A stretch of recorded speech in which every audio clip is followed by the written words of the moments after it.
Hello and welcome back to this Downfall Idealistic Crusade. This video is on a recent discovery of mine that an actual childhood VHS tape I had still floating around that thankfully I hadn't gotten rid of, which is this 1992 50th anniversary tape of Citizen Kane.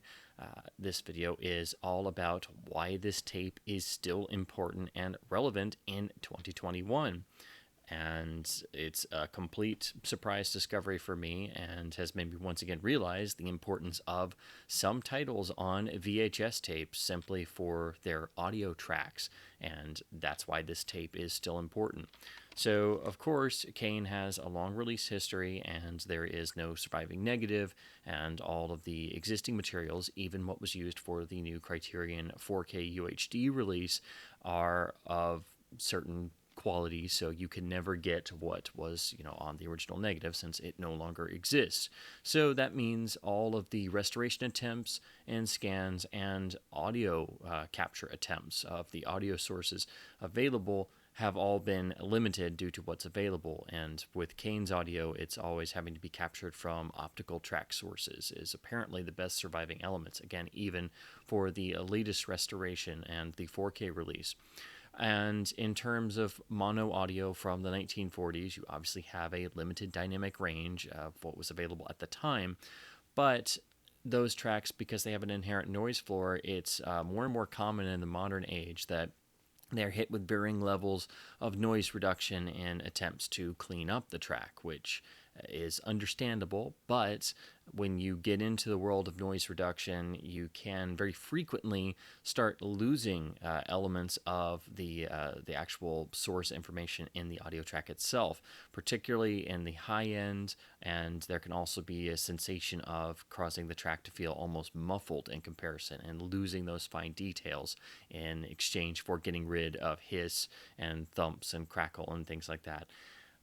Personally, I'm now of the opinion I really wish there was an idea mindset of presenting a quote-unquote unrestored audio track, and in addition to the fully restored track. And most people wouldn't consider mono tracks since they don't have as much information obviously as a modern lossless multi-channel audio mix, that the hiss reduction, noise reduction, and cleanup process would cause all that much damage, but it actually can. It's exactly the same case you have in the audiophile world in terms of music releases and even on mono albums from the 50s and 60s.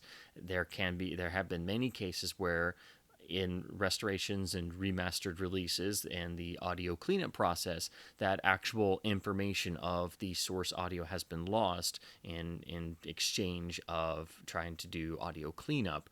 So it's a very tight, fine line. It's a tightrope you have to walk, and if you're not careful, you can lose bits of information. Now, unfortunately, I thought over the years that by going to other releases of Kane, I might find a better audio track, and I also wanted to compare the various video releases. So I've accumulated a number of Kane releases.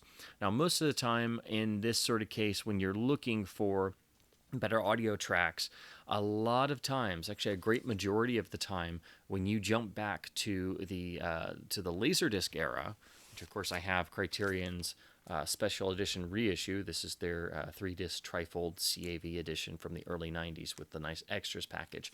But most of the time when you jump back to the Laserdisc era, because of the digital soundtracks that were added, these are full bit CD bit rate, so 16-bit 44.1 kilohertz PCM, so they are full lossless quality, exactly the same as if you had an audio CD made of the film's soundtrack.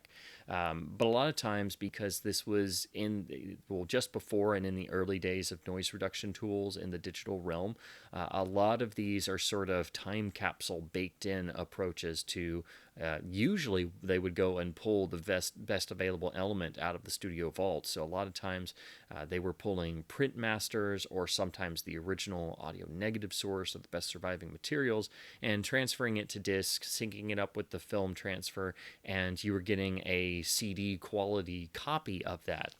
Well, that's not to say in every case that the Laserdisc will have a better or superior audio element. It just depends on what source they used. Sometimes all they had was a print transfer, and so it is what it is.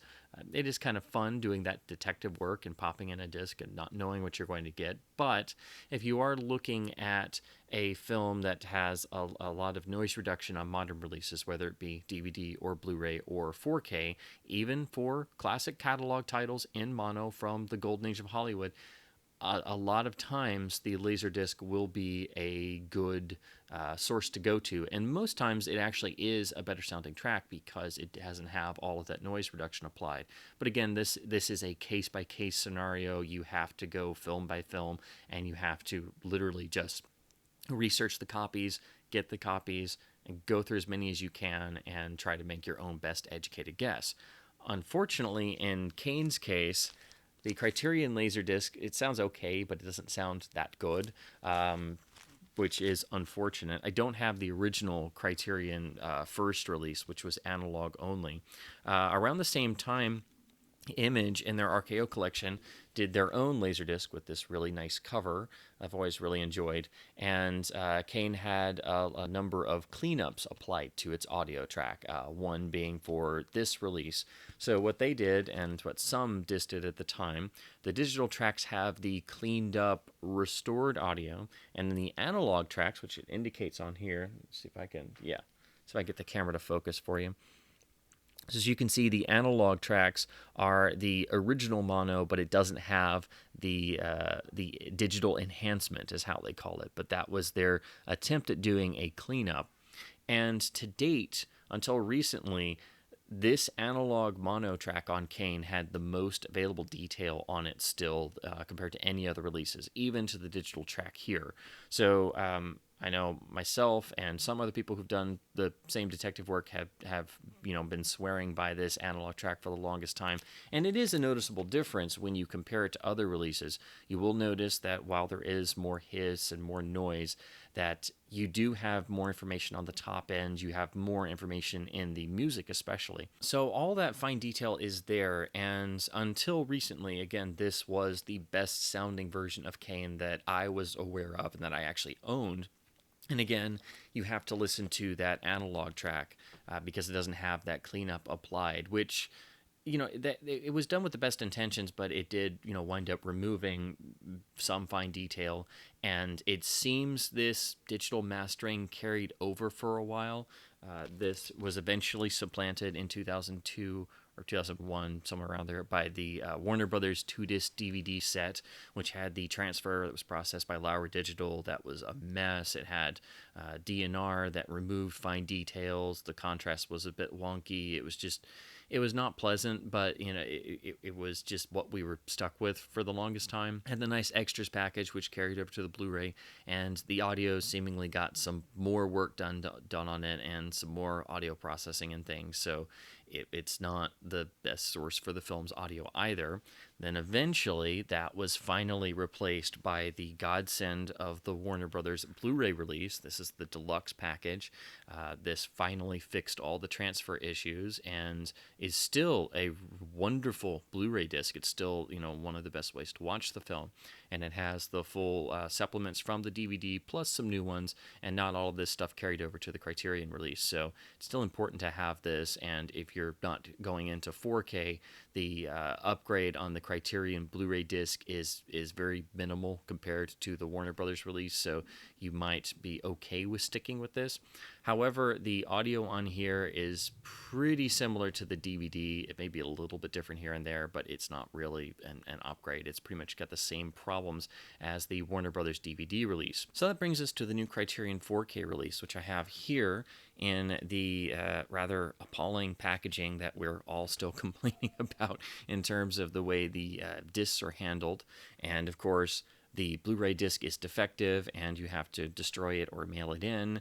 I'm a chump and I can't destroy a disc, so I will probably be mailing it in. But anyway, this has slight advancements over the Warner Brothers transfer for the Blu-ray. It is a Dolby Vision grade on the 4K disc. It is, significantly better in areas, but most people are going to have to really scrutinize to see the difference between the Warner Brothers Blu-ray and the new Criterion release, because the transfer elements are the same and it is much more of an upgrade in terms of the finite details, the grayscale, and the finer renderings that are exemplified by the Dolby Vision HDR grade. But of course, if you're not 4K capable and you were just looking at the Blu-ray, it is defective, so don't watch it. You will have to replace it. And I think Criterion has recalled this set from most retailers. You can't buy it at Barnes & Noble, for example, which is why it took so long for me to get a copy.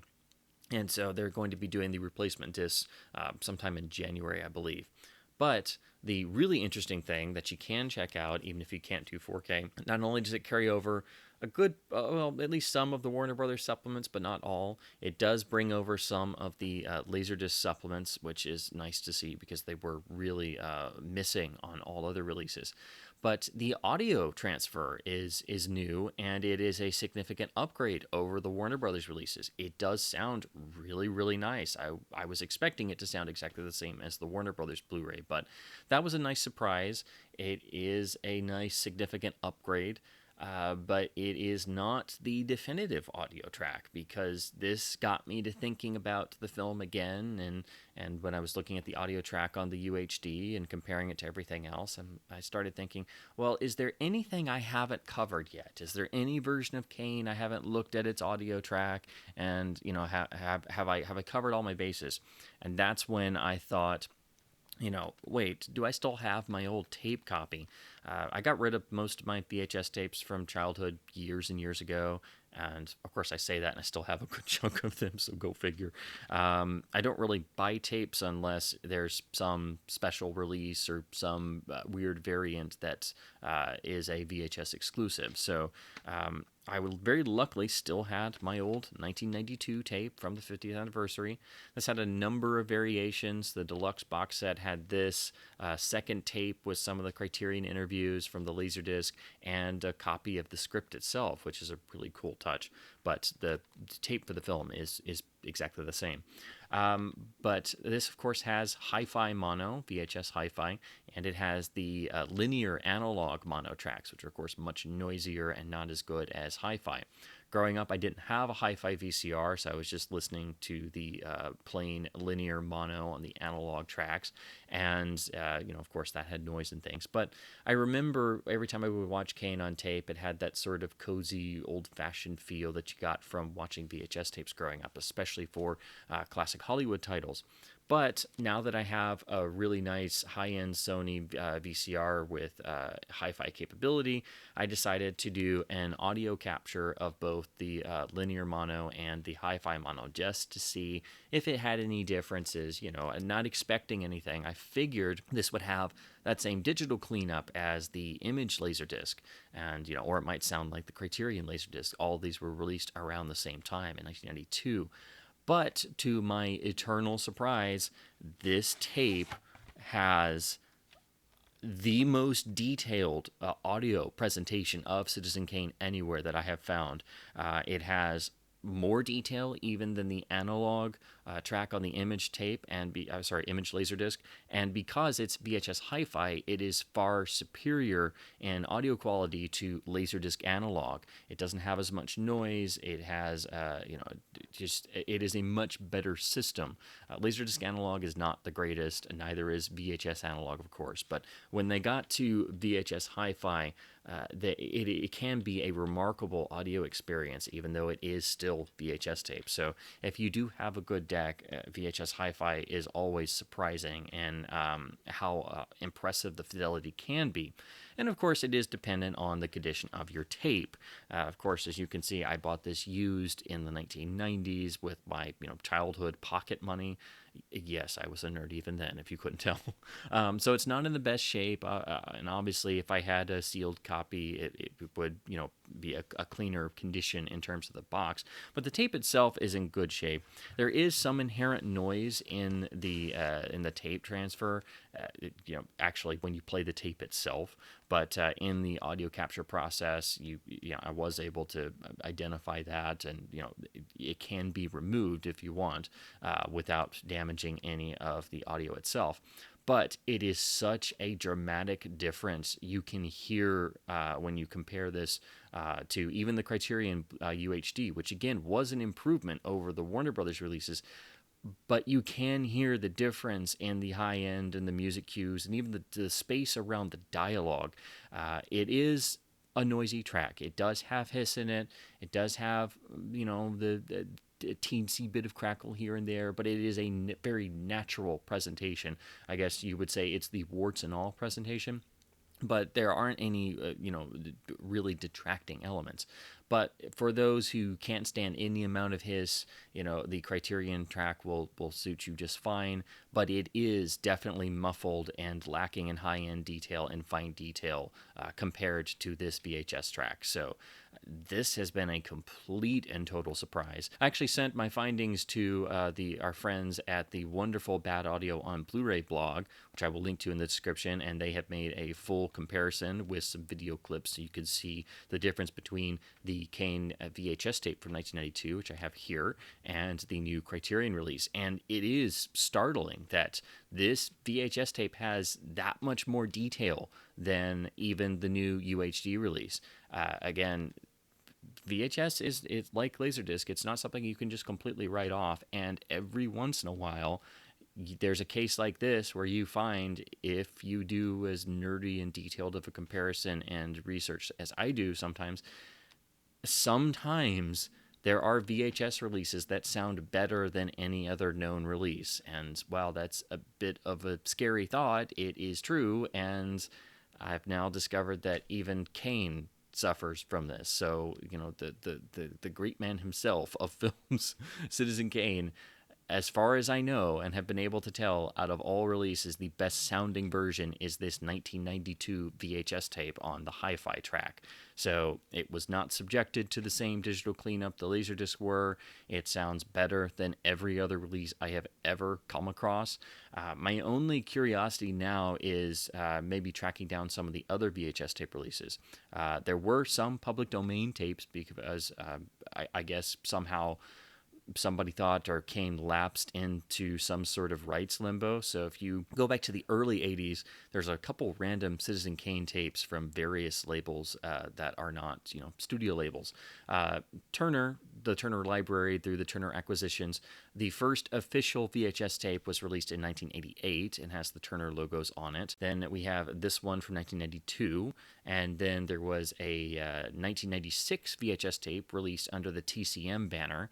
And then finally, there was a last tape released in about 2002, which has the same art and was timed to match the DVD release. So I presume that tape will be from the DVD master and have the not-so-good audio.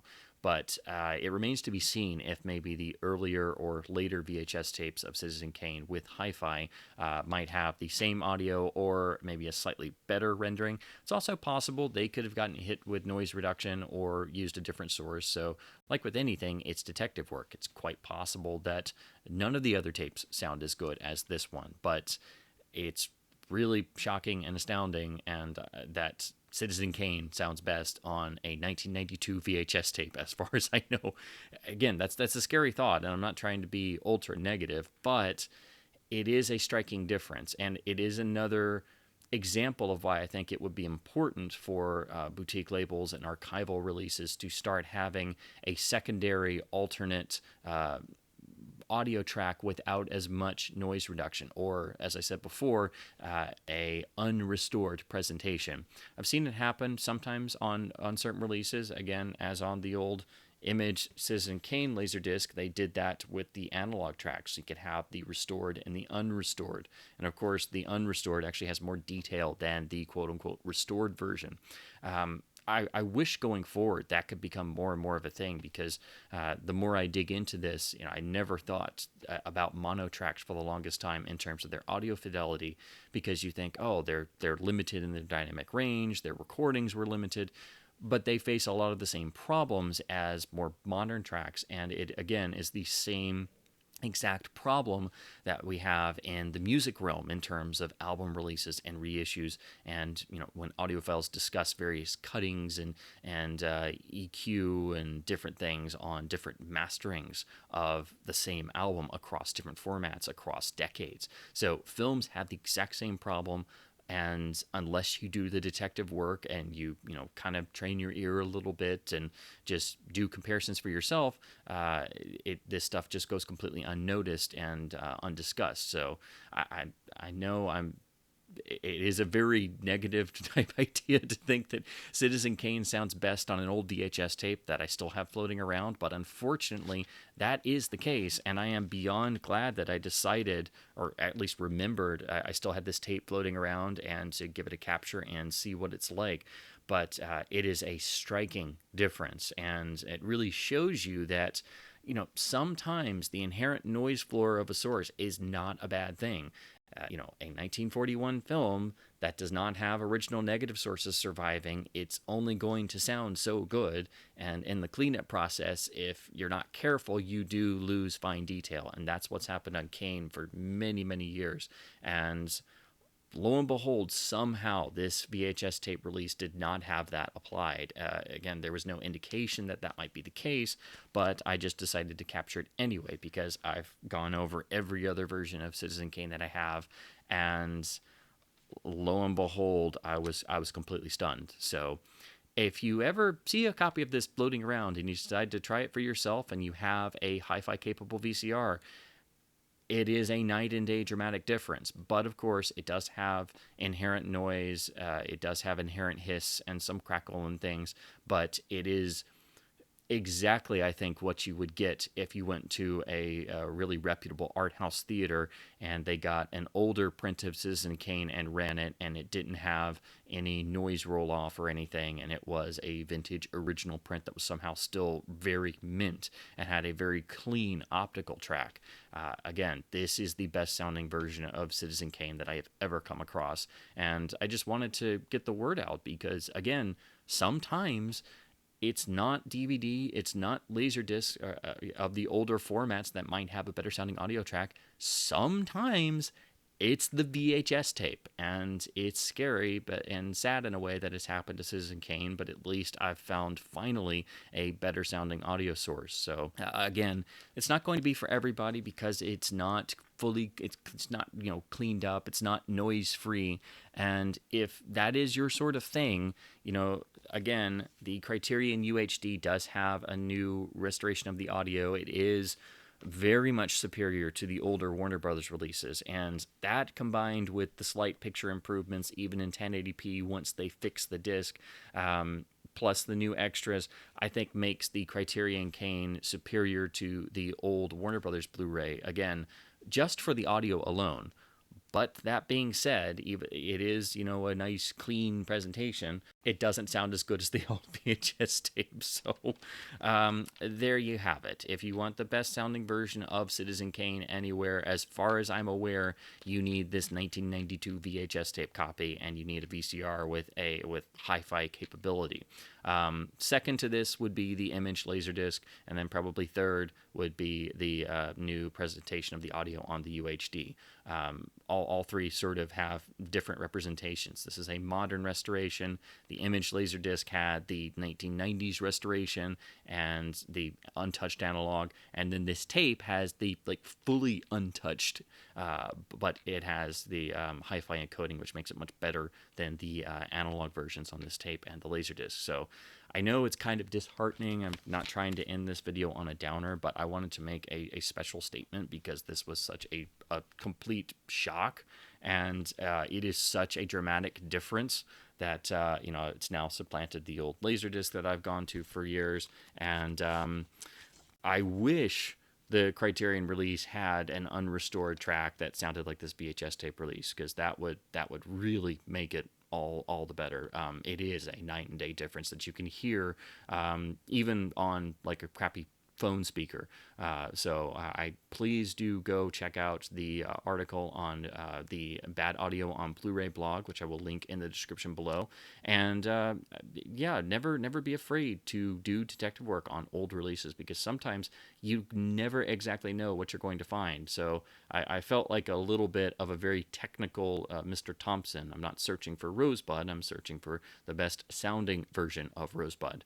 So with that, I want to say thanks ever so much for watching. I know this is a very nerdy, geeky video, but I think it's very important because I am only able to discuss film audio fidelity in the same way that I would a music release online and in forums, and it is something that never gets covered. And it seems very frequently that, especially in Blu-ray reviews or other disc reviews, most often on catalog titles and golden age mono films, it's just the briefest of mentions, and it's a little blurb, and it's hard enough to get people to compare new releases to older releases. But in terms of the audio content, and especially on mono golden age Hollywood titles, nobody that I know of besides myself and one or two other people really do this type of work. And it is extremely important. Again, if you listen to this tape audio, you will be stunned at the amount of detail that's in here over even the new UHD release. It is absolutely jaw-dropping, and it's this old 1992 VHS tape that I've had since I was like, 6 years old. So there you have it. This is my definitely my video research surprise of the year, that my old Kane tape that I thankfully hadn't gotten rid of sounds better than my other dozens of copies of Citizen Kane. So, yeah, there you have it. Try and find Citizen Kane on VHS. You will be pleasantly surprised. And it's sad but true that this old tape has better audio of, the legendary, possibly greatest film ever made. If you had to name one, it has better audio than any other release of the film. So go figure. So this geeky Mr. Thompson is now going to go off and continue, of course, researching Kane, and keep digging through the Criterion supplements. I will be doing a full-scale review of the new release, and of course I'm still waiting for Criterion to send out more information about the disc replacements. But of course, whatever you do, don't watch the Blu-ray on this release. You will have to get it replaced because the transfer is defective. But the supplements and the audio and the 4K are perfectly fine. So I will try to get this review out as soon as I possibly can, but there's a lot to discuss, from the transfer to the audio to the packaging to the extras. So that will be a lengthy review, I will admit. But until then, I wanted to do this about the VHS audio specifically because I think it is that important. And I was so stunned at finding this out that I was just like, I've got to tell people. I've got to shout it from the rooftops because it is just astounding. But yeah, this is a VHS tape that you really do need to have because the audio is that much superior. So on that sad note, I want to thank you ever so much for watching. Hope this has been informative and hopefully not too disheartening that you've got to maintain at least the occasional VHS tape and somehow keep your old VCR running if you've got a good one with hi-fi capability. But that's the state of things sometimes. So this is a very unbelievably important VHS tape release.